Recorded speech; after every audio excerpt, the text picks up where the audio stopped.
আসসালামু আলাইকুম। আজকে চলে আসছি ঢাকা যাত্রাবাড়ি দুলাইপা আমার কাজিমুদ্দিন ভাইয়ের ইনভাইটে ওনার ছাদ বাগানে।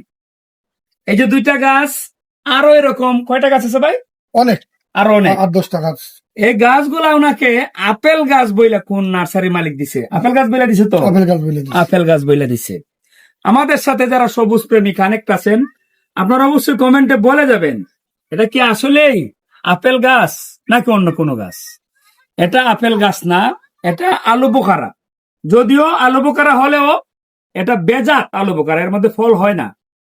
কিন্তু ওই নার্সারি মালিক আমার ভাইকে ঠকাইছে, আমার ভাইয়ের সাথে প্রতারণা করছে। অনেক দাম নিছে, এক একটা গাছের দাম কত নিছে? তো 1200-1300। 1200-1300 করে এক একটা গাছের দাম নিছে।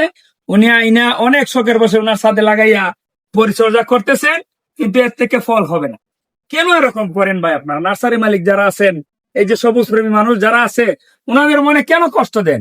এরকম করলে মানুষ তো আর গাছ রোপণ করবে না, তখন ব্যবসা কোন জায়গায় করবে? আমি সবসময় এই কথাটা বলে থাকি, নার্সারি মালিক আপনারা যারা আছেন, গাছ বিক্রি করেন, হালাল পথে ব্যবসা করেন, একটা বলে আরেকটা দিয়েন না ভাই। তো যারা গাছ খরিদ করবেন, বিশ্বস্ত নার্সারি থেকে গাছ কিনবেন, আমার কাজিমুদ্দিন ভাইয়ের মতো প্রতারিত হবেন না। সবাই ভালো থাকবেন, আল্লাহ হাফেজ।